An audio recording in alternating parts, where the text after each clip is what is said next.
l'importance de la préparation est non négligeable, mais il faut aussi se dire que ça reste faisable, grâce à la tête. Après toutes les personnes sont différentes et les plein de gens fonctionnent différemment, mais quand on prend son temps et que ça demande une très, très bonne gestion d'effort, ça se fait, quoi.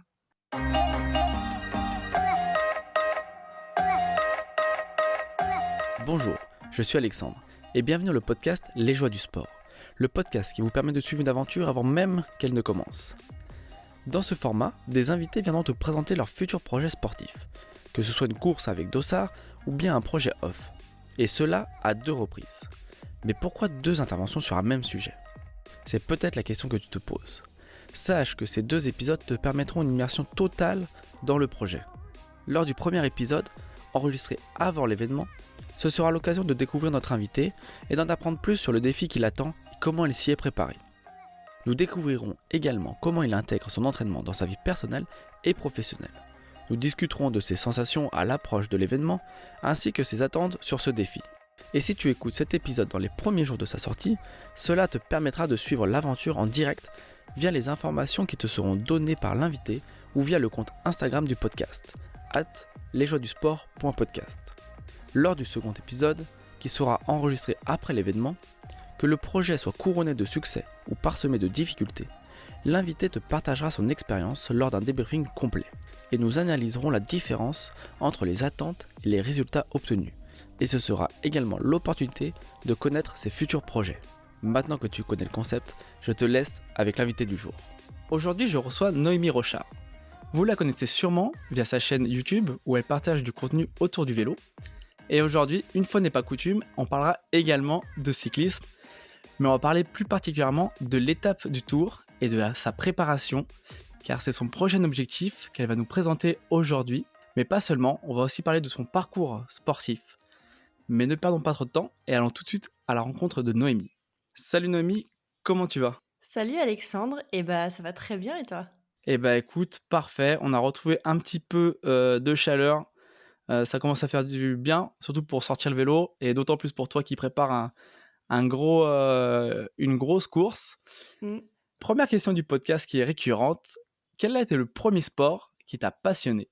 Alors le premier sport qui m'a passionnée et le sport que j'ai le plus longtemps pratiqué, ça a été le basket, que j'ai commencé très, très jeune. Je pense que je devais avoir 4 5 ans et ça m'a suivie, pendant l'école, jusqu'au collège et vers la période de l'adolescence, donc vers 15 16 ans, comme, tout ado, mes centres d'intérêt ont un peu changé et donc c'est à ce moment-là que j'ai arrêté le basket.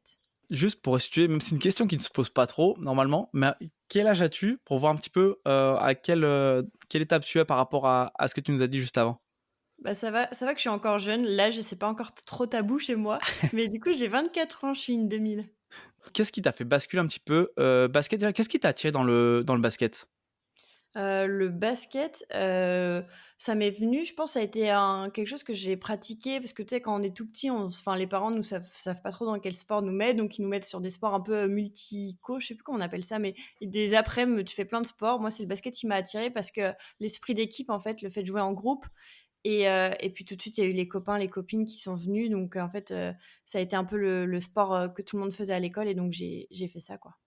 Et après, tu as évolué vers, qu'est-ce qui t'a fait, ouais, évoluer sur un autre sport que le basket? Bah, le basket, ça a été beaucoup de blessures, des blessures très récurrentes que tous les basketteurs connaissent, les entorses aux chevilles, les blessures aux doigts et donc mon équipe commençait à prendre un très haut niveau et à cause de mes blessures, bah, mon entraînement n'était plus à la hauteur de ce qu'on me demandait de faire lors des matchs et donc bah, j'ai un peu décroché à cause de ça et je me suis tournée au fur et à mesure vers la course à pied qui était un sport, plus simple à pratiquer et du coup, je suis passée d'un sport co à un sport, individuel mais pendant ma période lycée, donc on va dire de tu vois, de 17 ans jusqu'à mes 22 ans, c'est cette petite pratique sportive que j'ai gardée, jusqu'à commencer le cyclisme. Et course à pied, tu faisais ça vraiment en solo ou avec des amis ou voire en club?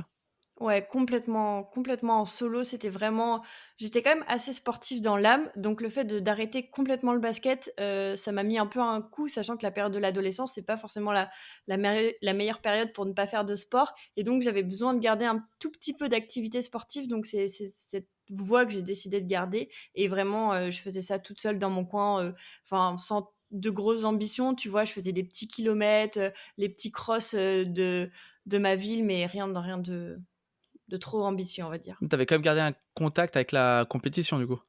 Ouais, c'est ça. J'ai toujours aimé me challenger et puis, trouver une finalité derrière les entraînements, en fait. C'est toujours ça qui m'a intéressée.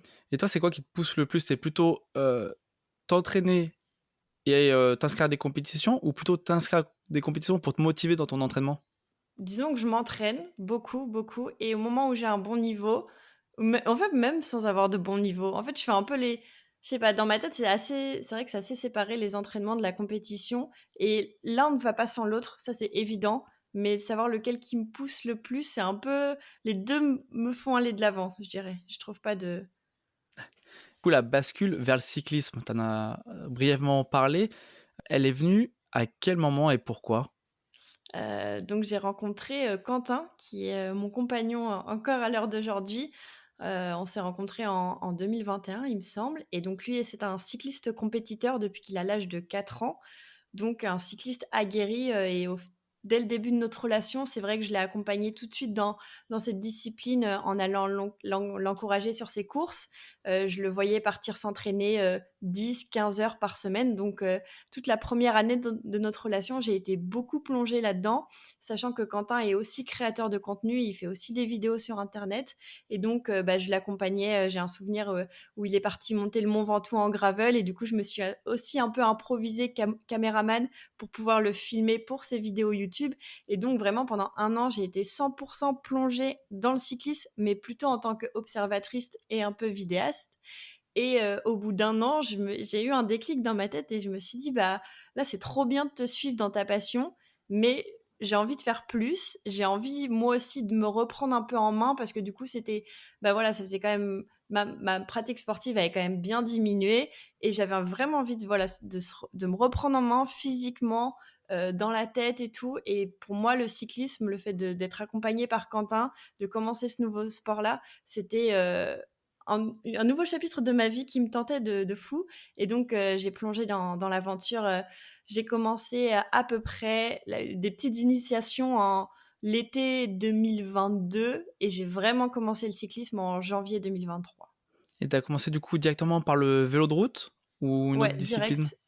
Ouais, mon premier vélo, c'est mon meilleur ami qui me l'a prêté, qui est aussi le meilleur ami de Quentin, enfin qui était d'abord du coup le meilleur ami de Quentin et qui était cycliste auparavant et qui avait un petit vélo de route qui traînait dans le garage, qui roulait pas trop et donc il me l'a prêté et c'est comme ça que j'ai fait mes premiers tours de roue sur un petit Bergamon, vintage et ça m'a permis de tester la discipline et après je me suis envolée, comme une grande. Et c'était quoi alors les premières sensations quand tu es montée sur, sur ce vélo de route? Oh, c'était effrayant. Je m'en rappelle, Quentin tout de suite m'a lancé étant donné qu'il faisait des vidéos sur YouTube, tout de suite, il m'a dit: «Mais il faut que tu filmes ça. Ce que tu fais là, alors que tu as 22 ans, ça arrive, je suis sûre, à plein de monde et il faut que tu partages ça» et donc il m'a mis sur le vélo, on a pris une caméra et on est parti faire une balade de 20 kilomètres autour de Nantes et c'était terrifiant. C'est-à-dire que je roulais à 15 kilomètres/heure et j'avais l'impression dans ma tête que j'étais à 50. Moi, j'avais toujours fait du vélo, sur un VTC, enfin voilà, des vélos de ville. Là, je me retrouvais sur une position aéro avec des freins, des vitesses à des positions que je comprenais même pas comment ça fonctionnait et ça a été, très drôle, mais c'est vrai que je me suis dit que l'apprentissage allait être long. Donc là, ça, cette balade-là, la première, elle a été filmée celle-là? Ouais, j'ai une vidéo sur YouTube, je pense que c'est pas la deuxième, troisième vidéo de ma chaîne, c'est ma première fois sur un vélo de route, ouais. Ah, faudra comme quoi j'aille, regarder. Ouais, c'était vraiment drôle, sachant que du coup, déjà que le fait de découvrir le vélo de route, c'était déjà un gros bouleversement, on va dire. J'avais tout de suite opté pour, faire tout en basket parce que je me suis dit: «Si en plus je rajoute les cales, Mmh. je vais pas m'en sortir». Donc Quentin, il m'avait mis quand même des baskets, il avait été sympa pour que je puisse Yes. faire mes premiers débuts sans trop, tomber, quoi. Ah, c'est la question que j'allais te poser, tu vois? Parce que ça, c'est quand même toujours quand on commence le vélo de route avec les cales, il y a toujours deux trois loupés. Ouais, c'est ça. Moi, bah, de l'expérience que j'ai tirée de ça, c'est que si aujourd'hui quelqu'un devait commencer le vélo de route, je lui recommanderais de faire comme moi et de pas s'imposer les cales dans un premier temps. Je pense qu'il y a déjà tellement de choses à apprendre, comme on le disait, déjà la position qui est très particulière. Il y a aussi, voilà, les dangers de la route, la vitesse, enfin, il y a déjà pas mal de choses à assimiler au début, que ça sert à rien d'avoir des cales au début, que des baskets, ça fait Mmh. vraiment bien l'affaire et les cales, c'est dans un second temps quand on devient vraiment à l'aise avec le vélo. Oui, et puis c'est vrai que pour un premier temps, quand on roule, c'est pas la grande différence, enfin la différence qu'on va gagner, à ce moment-là, c'est pas ce qu'on cherche. Je parle de la performance, c'est vraiment le plaisir et le Mmh. confort pour pouvoir refaire d'autres sorties à la suite. Parce que si on commence à mettre des cales, tomber, au premier stop ou premier feu rouge, en général, on a plus trop envie de remonter sur le vélo après. C'est ça, on va se faire des frayeurs et on risque de se dégoûter alors que après je dis pas qu'il y a pas de chute quand on met pas des cales au bout de 6 mois, mais bon, ça faut que ça vienne dans un deuxième temps. Et c'est un sujet que j'ai eu avec, beaucoup de femmes qui sont passées sur le podcast, en termes, enfin, des femmes qui pratiquent le cyclisme. Il y a souvent, pas mal d'appréhension chez les femmes pour se mettre, au vélo et toi, typiquement, c'est vrai que toi, tu as commencé voilà, on va dire à 22 ans, donc un peu plus sur le tard. Est-ce que tu as eu des appréhensions ou des problématiques que tu as rencontrées lorsque tu as voulu te mettre, au cyclisme? Déjà je pense que j'ai la chance du coup d'avoir été très bien accompagnée du fait que mon compagnon est cycliste et que, tu vois, j'ai tous mes premiers kilomètres, j'ai jamais eu, ce moment où je me suis retrouvée toute seule et je pense que ça, du coup, ça m'a grandement aidée d'être, du coup, accompagnée par mon compagnon.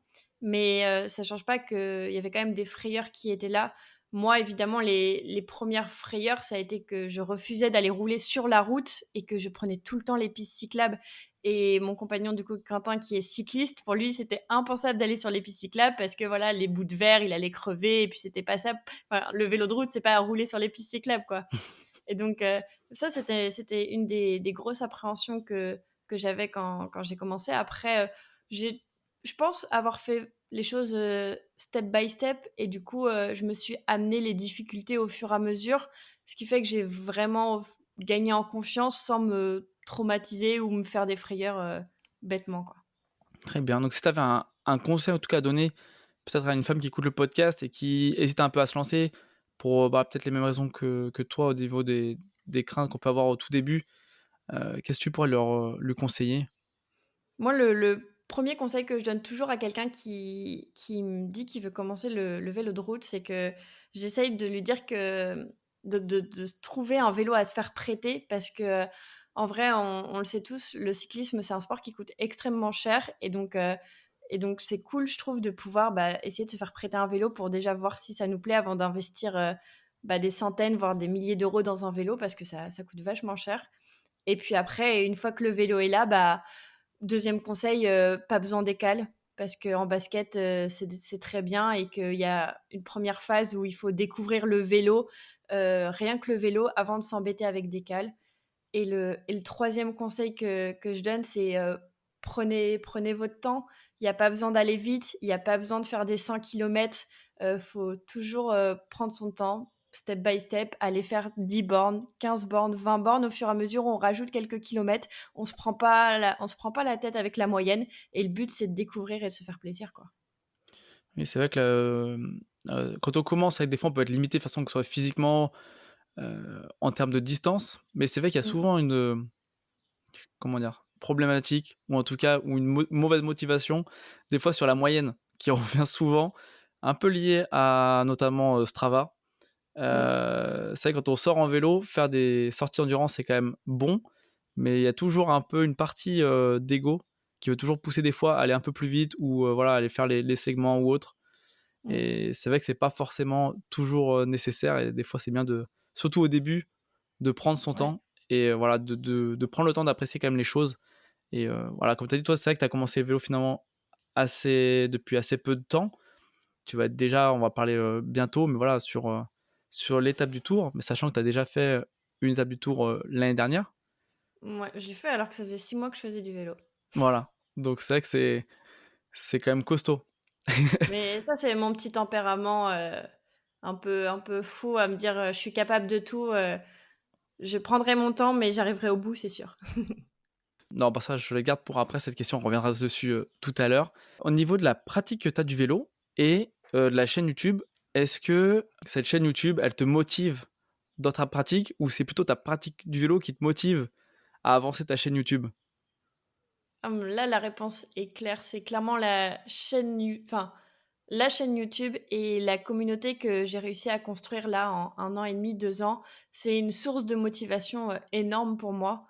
C'est-à-dire que enfin, il y a toujours ce petit raisonnement que j'ai dans ma tête où toutes les fois où j'ai voulu peut-être un peu lâcher, où j'avais mal aux jambes, où j'en pouvais plus, bah, il y a toujours une petite voix dans ma tête qui me disait: «Mais Noémie, les gens, ils sont là derrière toi, les gens, ils vont voir ce que tu as fait, les gens, ils veulent que tu ailles au bout», enfin et du coup, ça m'a toujours je pense que c'est ça ouais, ça a toujours été une énergie qui m'a donné envie de me dépasser encore un peu plus que si j'avais été toute seule, que si j'avais pas eu mes caméras sur mon vélo, bah, je pense que les choses, elles se passeraient autrement et donc, oui, clairement, enfin, les réseaux sont une grosse, grosse source de motivation. Enfin, quand je dis les réseaux, c'est tous les gens qui sont derrière, qui m'envoient des messages avant les compétitions pour m'encourager, après les compétitions pour me demander comment ça s'est passé, me féliciter, me donner des conseils et tout. Donc ça, c'est quelque chose qui est très précieux pour moi. Après, ma pratique, du cyclisme, elle a beaucoup évolué cette année.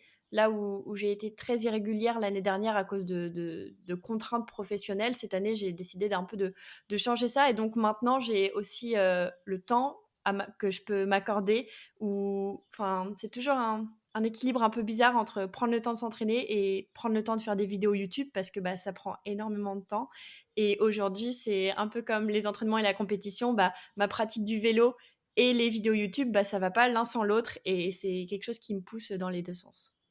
Parfait, bah écoute, maintenant qu'on en sait un peu plus sur toi, on va pouvoir parler de l'étape du Tour.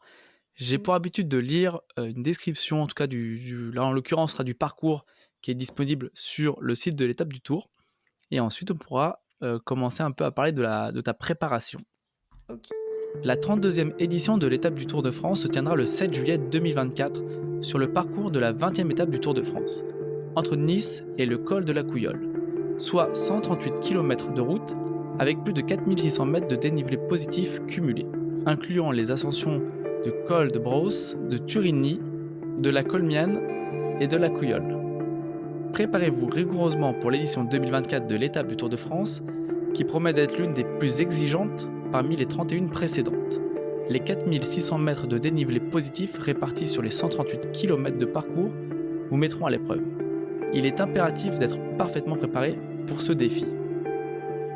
Maintenant que les bases sont posées, première question, pourquoi tu t'es inscrit à nouveau sur l'étape du Tour, sachant que cette édition 2024, et par connaissance de cause, vu qu'on a parlé en off, j'ai participé, mais pas terminé la 2023, a l'air beaucoup plus coriace que celle-ci. Quelles sont tes motivations?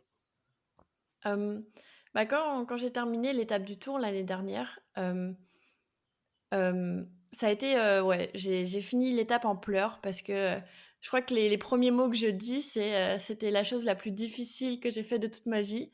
Et en fait, ça crée une sensation qui est tellement particulière, une fierté, enfin, je l'avais vraiment ressenti comme un exploit et j'ai été sur un nuage pendant quelques jours et en fait, ça a été je l'ai toujours dit, ça a été ma plus belle journée à vélo que j'ai passée de toute ma vie. Donc depuis que j'en fais, c'était pas il y a si longtemps, mais c'est la plus belle journée que j'ai passée à vélo et donc quand les inscriptions ont réouvert pour l'édition 2024, il faut savoir que l'étape du Tour, c'est, je pense pas me tromper en disant ça, mais c'est l'épreuve amateur la plus populaire au monde Hmm. et quand les inscriptions ouvrent, tous les dossards partent en 30 minutes et donc bah, moi, j'étais sur les starting blocks, quoi. Quand je savais ça ouvrait tel jour à 17h, j'avais 3 ordi d'ouvert et je voulais absolument ce dossard. Je voulais revivre ce que j'ai vécu, en tout cas de manière différente, bien évidemment, parce que tous les parcours changent tous les ans, mais je voulais revivre ces sensations-là, ce défi de me battre avec moi-même, de me battre avec ma tête et mes jambes, et je l'espère retourner sur ce petit nuage sur lequel j'ai été en 2023, quoi. Oui, parce que tu parles de tous les dossards quand même qui sont pris d'assaut. On parle Mm. d'environ, de mémoire, je crois, 16 000 peut-être participants sur, voilà, sur une cyclo. Ouais, j'étais le dossard numéro 15 391 l'année dernière. Donc, donc il y a du monde, ouais. Moi, je me rappelle même plus de mon numéro de dossard. Bah, moi, il m'a marqué mon numéro de dossard parce que je suis partie avant dernier sas et donc j'avais la voiture balai 8 minutes derrière moi. Ah oui, Donc je savais que j'avais pas trop de temps à perdre, quoi. ça met une petite piqûre de rappel, quoi, quand même. Exact. Mais cette année, c'est mieux. Je pars 7e sas. Donc D'accord, ça bah va. voilà, milieu de sas. ce sera un peu Mmh, mieux. Tu partiras peut-être un peu plus tôt, tu gagneras quelques s'il fait chaud j comme, l'an dernier, tu ouais, seras peut-être un peu moins sous la chaleur. c'est ça. L'an dernier, c'est vrai que c'était une édition, déjà, bon, comme toutes les étapes du Tour qui sont quand même, très, qui demandent beaucoup de rigueur, au niveau de la préparation. Mmh. Pour revenir sur la préparation déjà physique dans un premier temps, comment tu fais toi pour, te préparer une étape qui est montagneuse? Sachant que si je me trompe pas, là où tu t'entraînes habituellement, il y a pas des cols comme on pourrait trouver dans les Alpes. En tout cas, au moins sur Pas l'étape du vraiment. Tour. Non, on ne répertorie pas de col à Nantes et dans sa région. Dans la région Loire-Atlantique et en Pays de la Loire, c'est vrai qu'on n'est pas une région très vallonnée et donc en tout cas, l'année dernière quand je me suis inscrite, à l'étape du Tour, j'avais 6 mois de vélo dans les jambes. Je pense que j'avais à peine 2 000 kilomètres. Donc là, je me suis un peu inscrit en mode, on verra ce que ça donne et si j'arrive au bout, c'est l'exploit et si j'arrive pas, tant pis quoi, mais j'essaye et donc j'ai réussi à le faire il y a 1 an.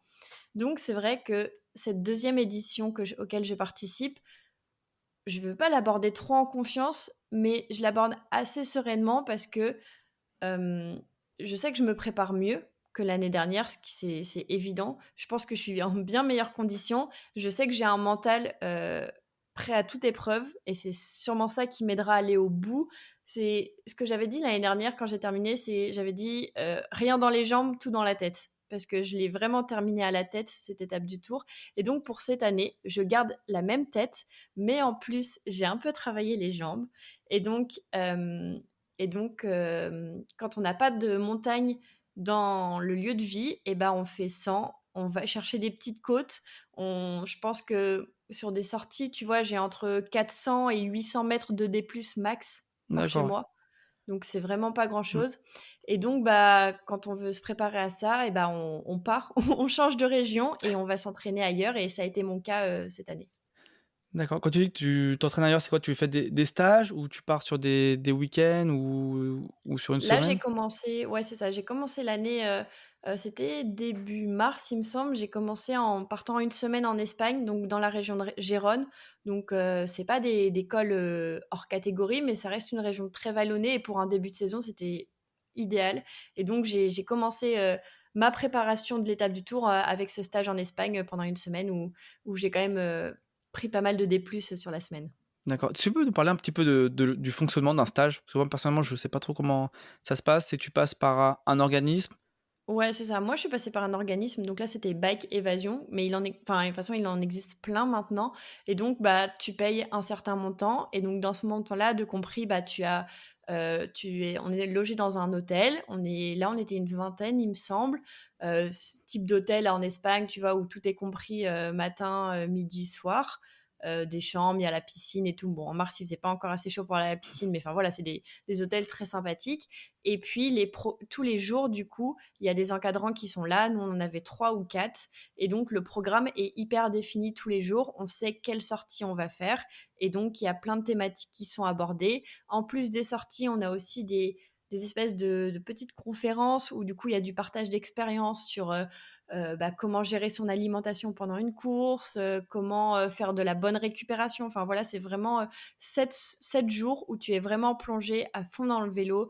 Tu es avec des gens qui sont d'horizons très différents, qui ont pas la même expérience dans le vélo, mais c'est hyper enrichissant et du coup, tu ressors de 7 jours où, bah, tu as appris plein de choses, tu as fait plein de bornes et c'est trop chouette. En tout cas, à t'entendre, le dire, tu as vécu en tout cas de bons moments, ça t'a fait de bons souvenirs. Ça fait Ouais, plaisir à entendre. clairement, clairement, c'était un très bonne préparation. Également, j'ai vu aussi, que tu as participé à des courses plus type alors peut-être que je dis des bêtises, mais plus type, FFC, Ouais, Fédération cette française année, de cyclisme. j'en ai fait qu'une pour l'instant, une course FFC. L'année dernière, pareil, j'en avais fait quelques-unes. Là, cette année, j'ai mis plus de temps à m'y mettre. Hem, j'ai pas trop la raison, peut-être l'envie, je pense, enfin voilà, le problème de la pratique d'une femme dans le milieu du cyclisme, c'est très compliqué de trouver des courses, féminines. On a souvent tendance à aller courir avec les hommes, mais quand on débute le vélo, bah, courir avec des hommes âgés de 50, 60 ans qui font du vélo depuis 20, 30 ans, bah, c'est compliqué. Il y a un écart de niveau qui est immense et donc bah, moi, j'ai décidé d'attendre de trouver une course féminine pour me lancer cette année. Mais donc, c'est pour ça que j'ai plutôt privilégié de faire des cyclosportives à la place des courses FFC cette année. D'accord. Juste pour rester encore un petit peu sur les ce type de courses, parce qu'il y avait une question qui était passée sur, Instagram, si je me trompe pas. Quelqu'un qui demandait si tu allais t'inscrire dans un club. C'est quelque chose que toi tu penses, faire un jour?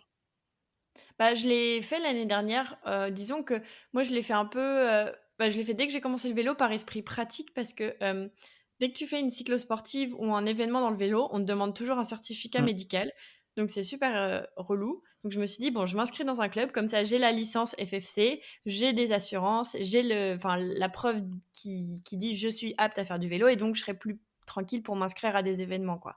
Et donc l'année dernière, j'étais dans un club. Par défaut, j'avais pris le même club que Quentin parce qu'il était à Saint-Brévin, donc je me suis dit: «Bah, vu que moi je le faisais un peu par défaut, bah, j'ai pris le même club» et j'ai changé cette année. Je suis dans un nouveau club, hem, mais voilà, pour l'instant, vu que je fais pas énormément de courses FFC, c'est vrai que ça n'a pas de comment dire? Ça n'a pas trop d'impact dans ma performance, sportive. Très bien et du coup, bon, on peut basculer sur, les cyclos. Quel cyclo tu as fait, en ce début de enfin, en tout cas cette saison?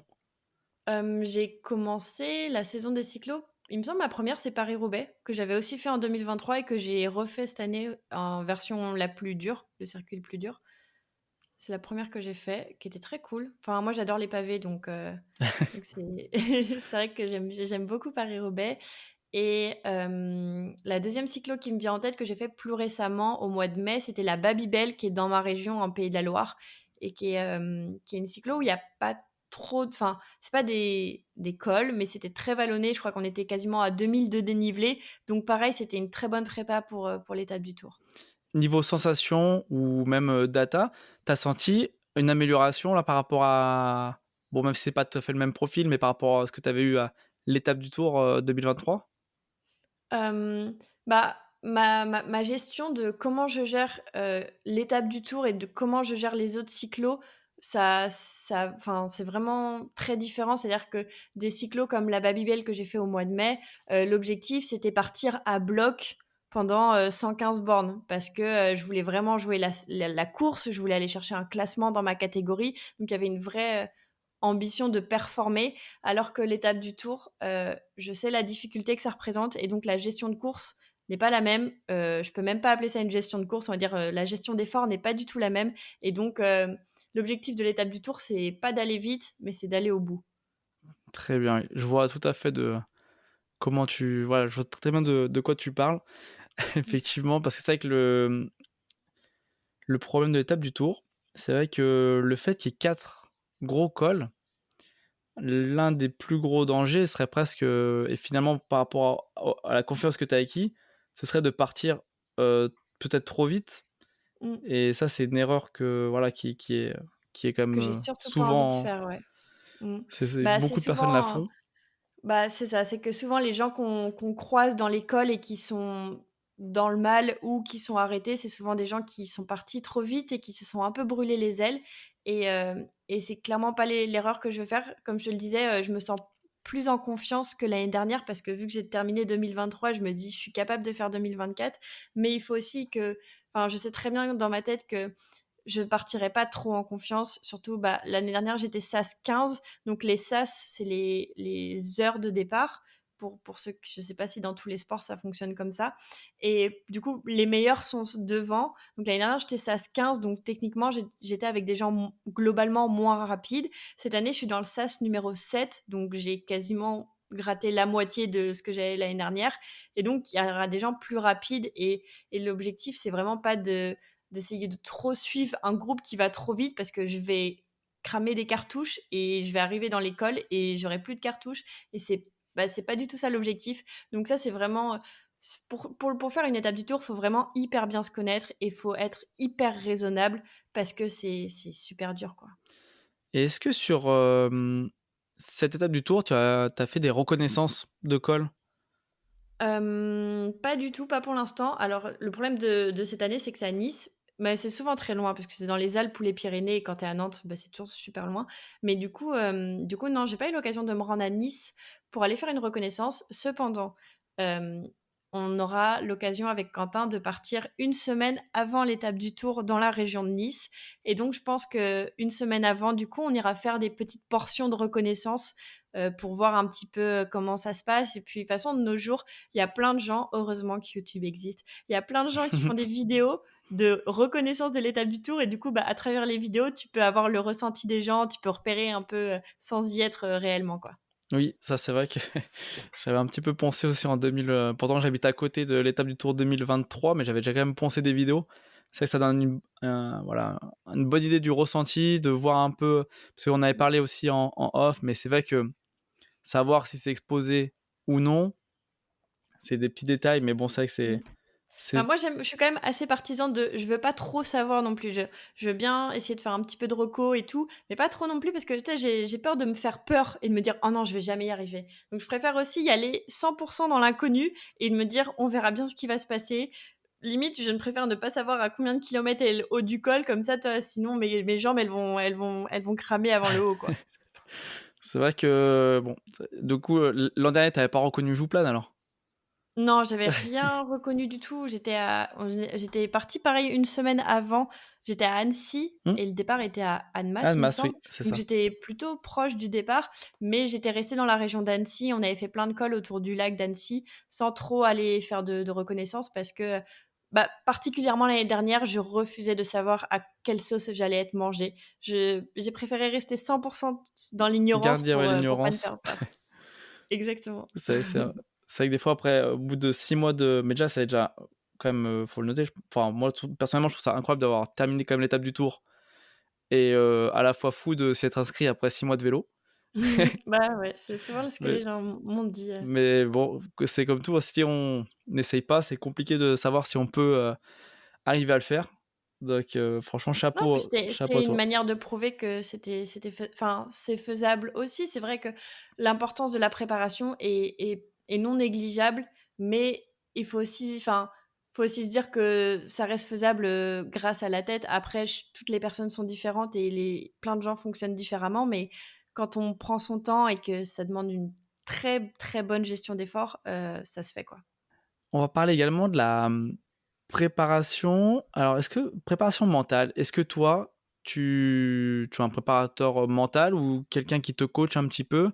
Ou tu fais même des exercices, personnellement pour te préparer, que ce soit des exercices de visualisation? Pas du tout. Pas du tout, du tout. C'est vrai que j'ai jamais fait ça.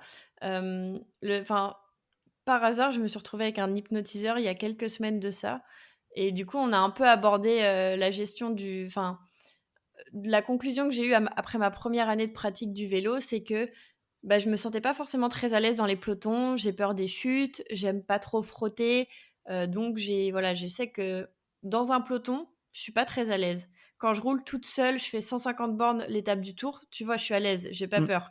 Mais dans un peloton, c'est vrai que c'est le seul moment j'ai des craintes qui sont vraiment présentes et donc j'ai vu un hypnotiseur par hasard. On faisait un tournage avec Quentin et du coup, j'étais le cobaye, il fallait que je trouve un sujet et donc j'ai amené ce sujet-là et donc je ne sais pas, depuis j'ai pas fait de course FFC, donc je ne sais pas si ce qui m'a fait, a fonctionné ou pas et si je me sens mieux dans les pelotons. Mais en tout cas, en vrai, globalement, non, je n'ai pas de préparateur, mental et je fais tout, avec ce qu'il y a déjà dans ma petite tête.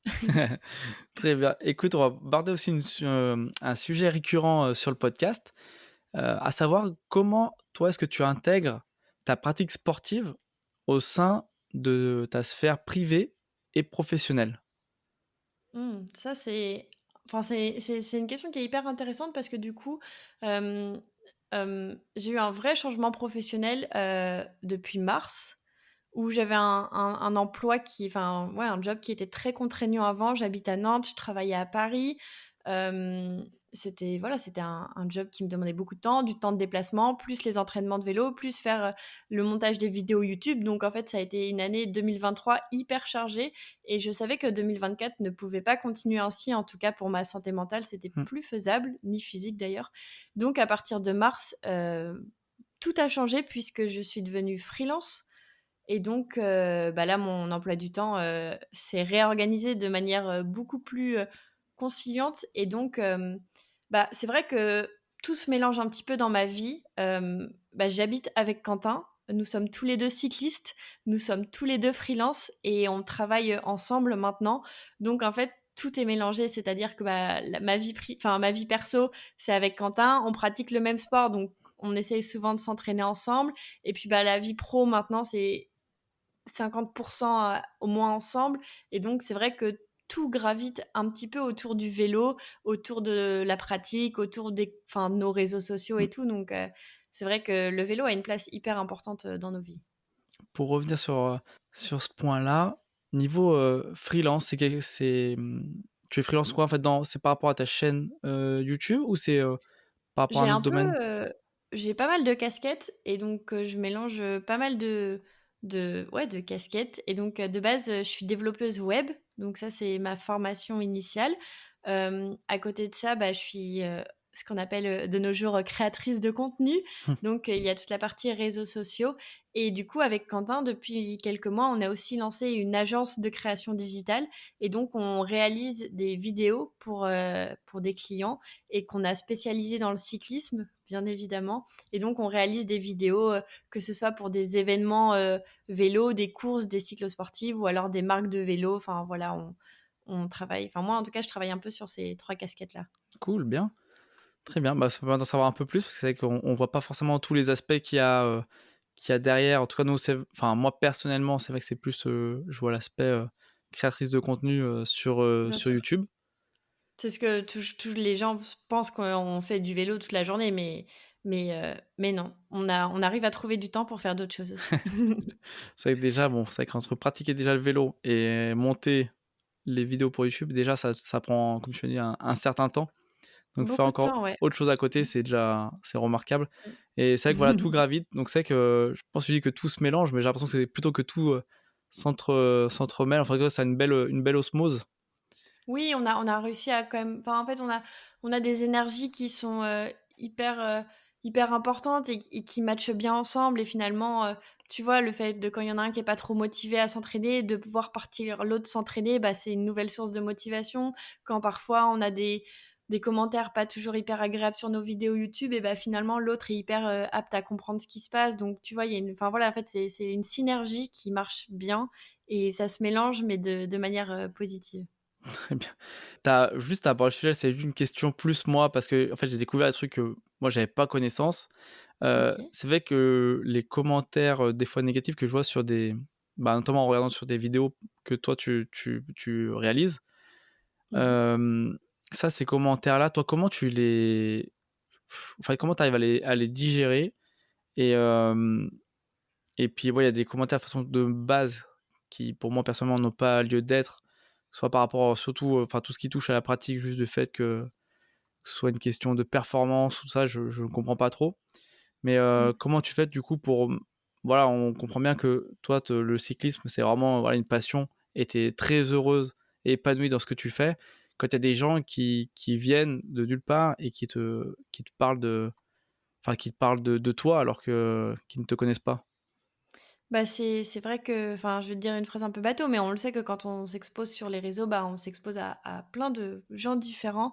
Hem, de mon de ce que j'ai vécu jusqu'ici, c'est vrai que, bon, je suis quelqu'un de enfin, dans mon tempérament d'assez sensible et de toute manière, je ne pourrais pas me détacher de ça via les vidéos et donc en fait, il y a toujours plein de types de commentaires méchants. Il y a les commentaires méchants, je dirais bêtes, donc ceux-là, souvent, ils touchent pas trop. Tu sens très bien que c'est juste bête et méchant et tu t'en détaches vite et parfois, il y a les commentaires où voilà, c'est une vidéo peut-être que tu as passé un peu plus de temps, tu as mis plus de moyens et tout et tu as des gens qui viennent tacler, hem et ça, de part du fait que je suis assez sensible, bah, c'est vrai que je tendance à prendre, les choses assez à cœur parce que c'est une certaine forme d'innocence, en fait. C'est vrai que je partage les choses, à 100 en me disant que moi, je le fais de manière positive et donc ce sera reçu, enfin voilà, toi, j'essaie juste de partager Mmh.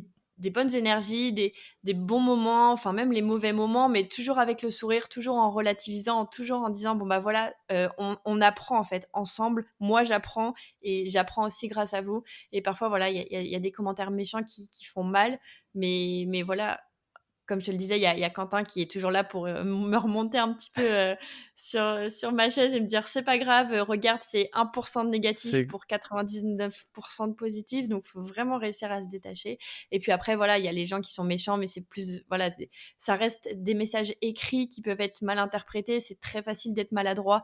Donc en fait, voilà, enfin, faut toujours réussir à prendre du recul, même si c'est difficile. Mais je me le dis en me disant que ça va m'aider à l'intégrer dans ma tête. Mais en soi, j'ai jamais eu de situation où j'étais enfin, au fond du trou, tu vois. Ça reste, ça me touche, mais c'est comme ça. Et à côté de ça, faut pas oublier le positif que ça apporte, en fait. C'est surtout ça. Ouais, c'est qu'à côté de ça, je pense qu'il y a beaucoup de personnes qui se retrouvent dans ce que tu fais et j'imagine aussi que tu as des témoignages qui sont totalement à l'opposé, qui sont même, je pense qu'on a et heureusement un plus grand nombre, je pense, dans ce sens-là. Oui, Des gens tellement, qui te voilà, tellement qui te de remercient pour ce que filles. tu partages et Ouais. puis et qui, je pense, ça doit pousser quand même des gens à monter sur le vélo ou à faire du sport ou même à se motiver à toute autre Mmh. chose, de toute façon. Ouais, c'est ça. Plein de témoignages de f surtout ceux qui me marquent le plus, ce sont surtout ceux des filles parce que enfin, elles se reconnaissent à travers moi et moi je me reconnais à travers elles. Et donc voilà, souvent des témoignages de filles qui ont parfois le même scénario, en mode elles ont un copain qui font du vélo, elles s'y sont mises, elles regardent mes vidéos et ça les aide et c'est trop bien. Et parfois c'est aussi, le profil d'hommes un peu plus âgés, tu vois? J'imagine un peu les papys cyclistes qui me voient un petit peu comme leur petite fille et qu'ils ont envie de coacher et qu'ils ont envie d'accompagner. Ils sont trop fiers au moindre petit truc que je fais, je sais pas, juste une belle sortie de 50 bornes, bah, ils sont, complètement en joie. Et c'est tous ces petits moments, ces petits messages-là qu'il faut garder, quoi, parce que c'est ceux-là qui donnent envie de continuer à faire des choses, à passer du temps à faire des vidéos parce que c'est trop chouette, quoi. C'est clair. En tout cas, oui, c'est sûr, continue dans ce que tu fais. Il y a aucune raison que le doute s'immisce à cause de certaines personnes. En tout cas, merci pour ta réponse. Ça fait vraiment plaisir que tu partages, en tout cas, sur ça et Mmh. on va reparler un petit peu, on va revenir dans les préparations, on va parler, alimentation. Comment Mmh. toi, est-ce que tu vas gérer, est-ce que tu as un plan, en fait, ou une stratégie alimentaire pour, cette étape? L'alimentation et l'hydratation est hyper important pendant l'étape du tour. On le répète souvent, enfin tout le monde nous le répète lors des entraînements, mais je pense que pour l'étape du tour, c'est 1000 fois, enfin ça c'est tellement important parce que ça demande tellement d'énergie que ce qu'il faut faire en fait, c'est simple, c'est vous n'avez pas faim, vous n'avez pas soif, ce n'est pas grave, il faut manger et il faut boire. Il faut pas se poser de questions.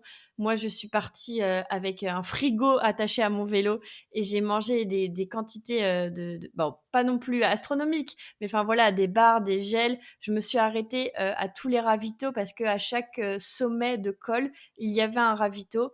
Et donc moi, vu que j'étais pas là pour la performance, le classement, le temps et tout, j'ai pris le temps de m'arrêter au ravito, de marcher un petit peu, d'aller remplir mes bidons, mettre de l'eau fraîche, reprendre à manger, varier et manger des choses qui me faisaient plaisir. C'est-à-dire pas que les barres hyper consistantes, pas hyper bonnes. Enfin voilà, aller chercher des fruits, aller chercher des pâtes de fruits, des bouts de chocolat. Enfin voilà, tout plein de choses, mais surtout manger et boire, c'est tellement important.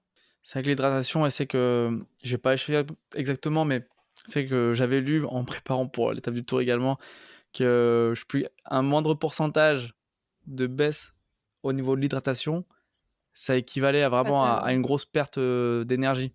Et c'est quand Mmh. on lit ça, on se dit vraiment, faut pas lésiner sur l'eau. Mais toi, au niveau de l'alimentation, comment tu fais? Tu te dis tous les temps de temps, il faut que tu manges ou ça venait, c'était un automatisme que tu avais déjà développé? J'avais pas forcément j'avais des petits repères au bout de certains kilomètres, mais c'était un peu biaisé par le fait que dans les cols, je mangeais moins parce que, bah, j'étais dans l'effort de monter le col et donc j'avais pas forcément faim. Je sais que je mangeais beaucoup enfin, au sommet, je mangeais énormément. Je mangeais dans les parties plates et je buvais surtout beaucoup lors des ascensions.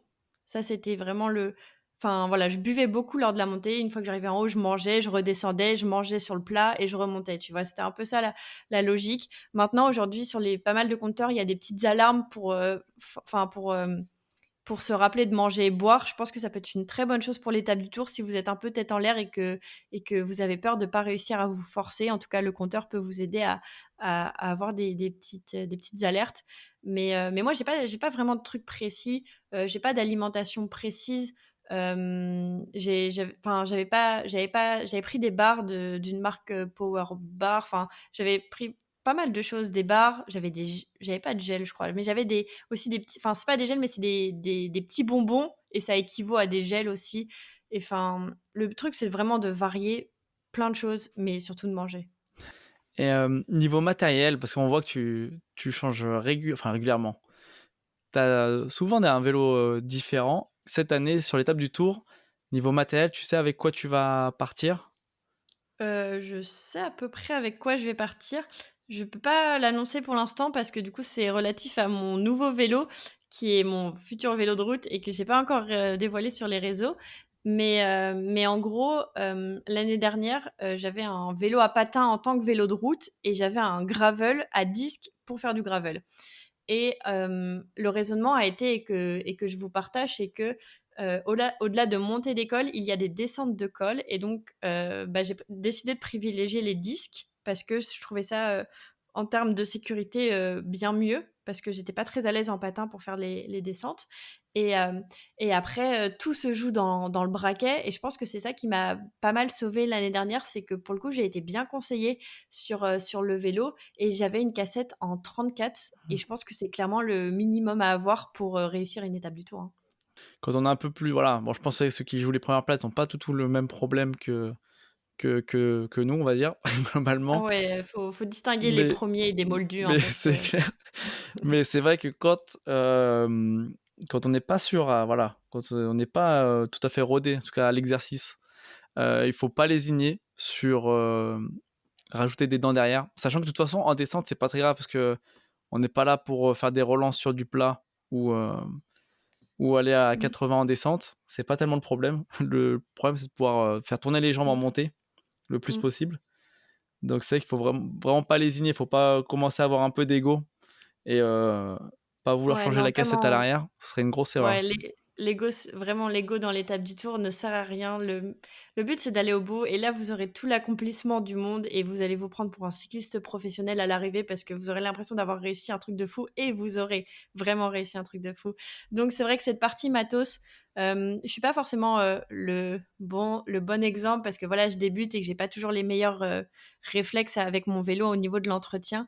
Mais en tout cas, avant l'étape du Tour, c'est vraiment important de préparer votre vélo. Surtout si vous venez de régions comme les miennes qui sont plates, votre vélo, il doit être adapté pour cet événement-là parce que c'est vraiment particulier et donc le changement de cassette est pour moi, indispensable. Il faut du 34. Là, cette année, je crois que je mettrais même un 36, tu vois? Pour vraiment être sûre d'aller au bout et après, plus globalement, tu vois, pour les gens qui ont des patins ou même des disques, vérifier les plaquettes de frein, vérifier qu'elles sont pas trop usées. Enfin, c'est vraiment des choses à faire parce que c'est des questions de sécurité, que on est nombreux à faire l'étape du Tour et qu'il y a des grosses descentes et il faut s'assurer que tout le vélo soit OK avant d'aborder, l'épreuve, quoi. Mmh.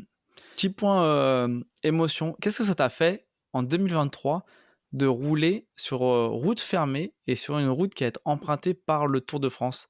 Est-ce que déjà, toi qui as commencé le cyclisme un peu plus, on va dire, tardivement, est-ce que tu t'intéressais déjà au cyclisme et au Tour de France à la télé? Est-ce que tu avais cette émotion de rouler sur, une étape du Tour?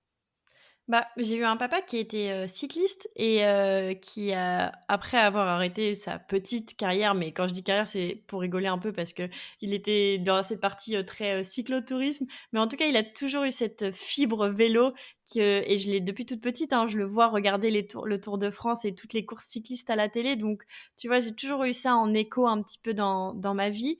Mais le fait de rouler sur, les routes de l'étape du Tour l'année dernière, hem déjà le confort de rouler sur route fermée, c'est extraordinaire, c'est trop bien.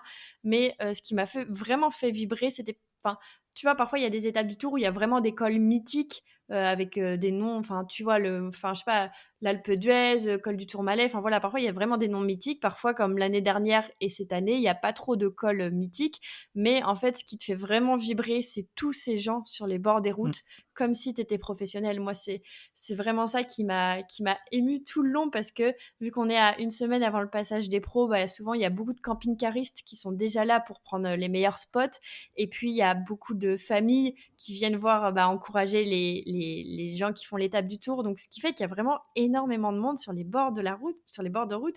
Et je trouvais que c'était une sensation extraordinaire parce que quand t'en peux plus, c'est un peu comme quand j'ai la motivation des vidéos avec les caméras. Là, en fait, il y a des gens vraiment dans la vie qui sont là en train d'encourager, de t'arroser parce que t'es en train de mourir de chaud dans les ascensions. Et c'est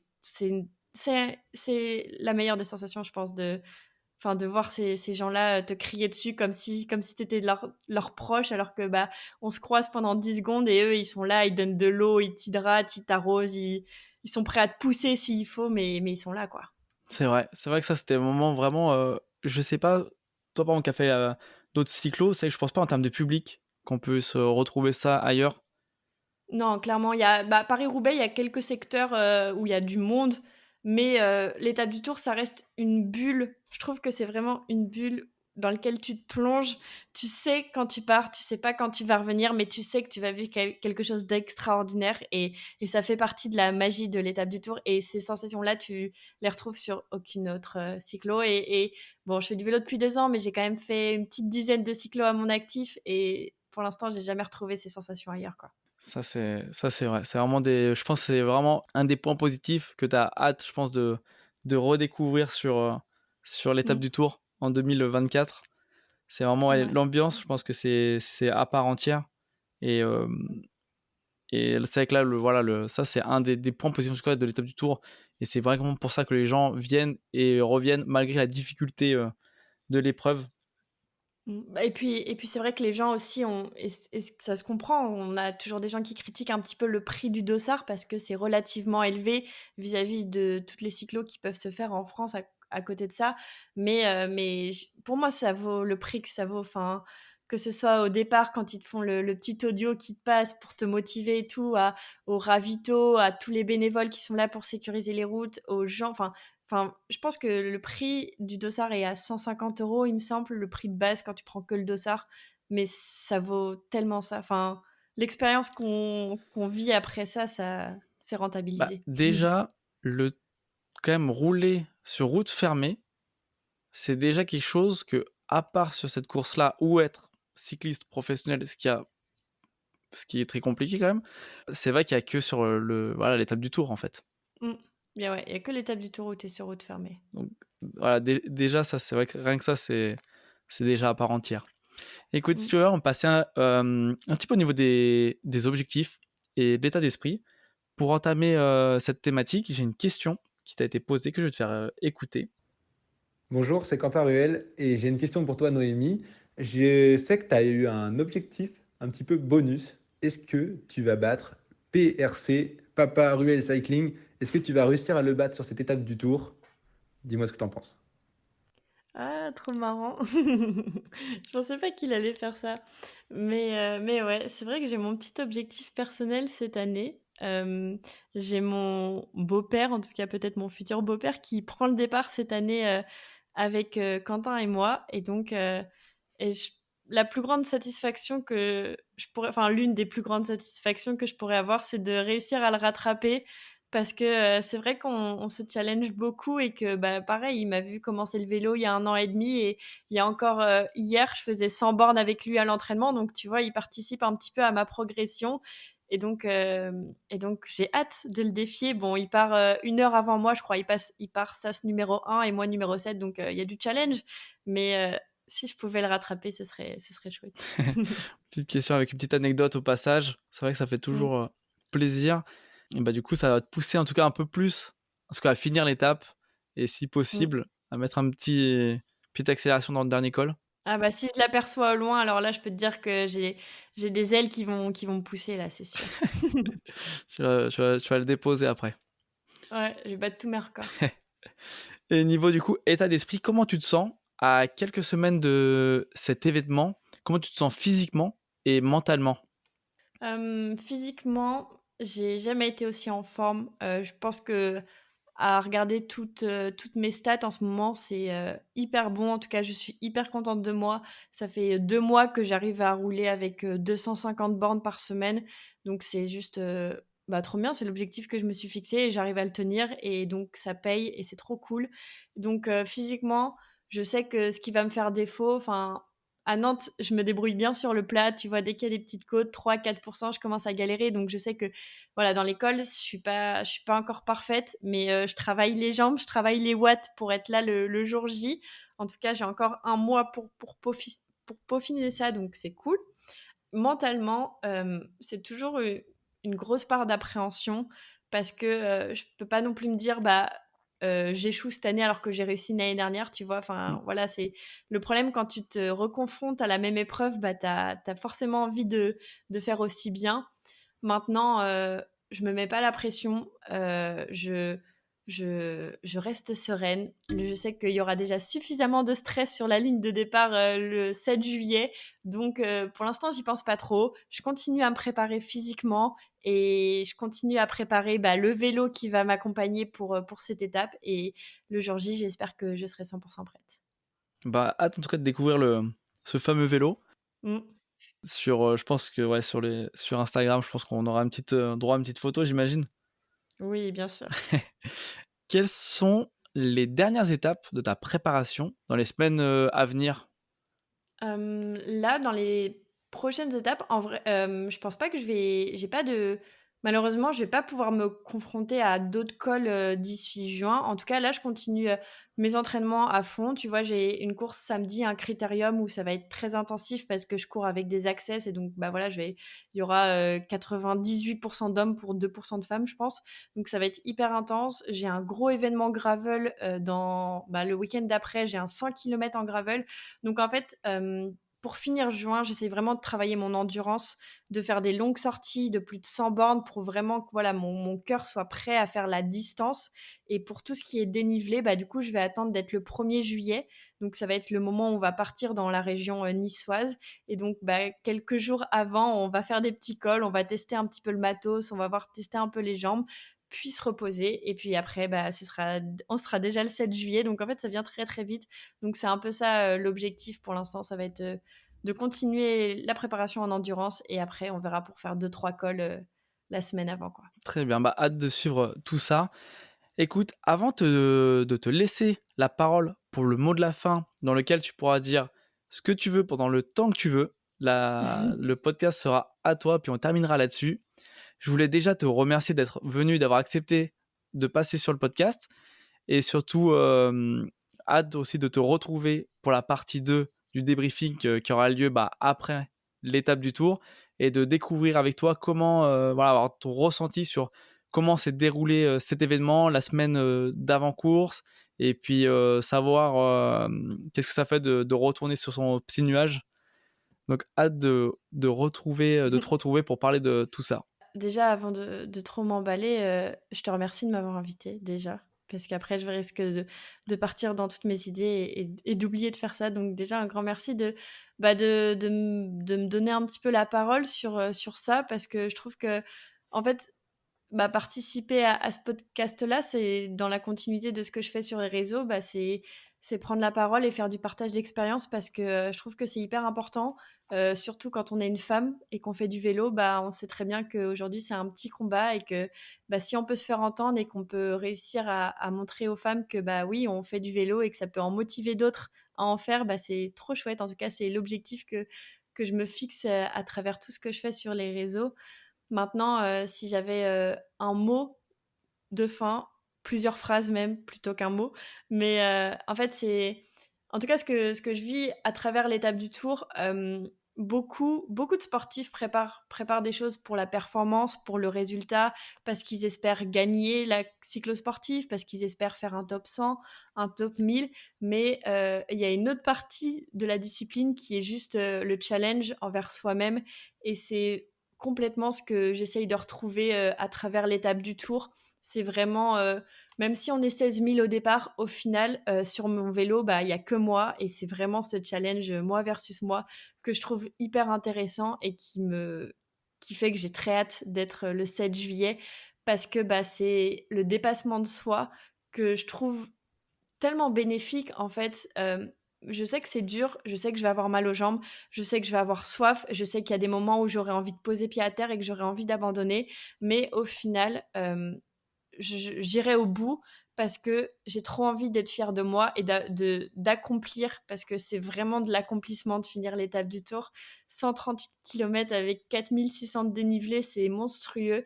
Et donc, si j'avais un mot à dire aux gens, c'est oser vous lancer des challenges, et que finalement, pas qu'on s'en fiche de la préparation, parce qu'il y a des points qui sont quand même importants comme le matos et tout, mais écoutez pas les gens qui vous disent qu'il faut des mois ou des années de préparation pour faire telle ou telle chose, parce que quand j'ai annoncé aux gens que je faisais l'étape du Tour avec 6 mois de vélo, on me disait mais t'es complètement folle, moi ça fait 5 ans que je me prépare pour ça et j'ose toujours pas m'inscrire.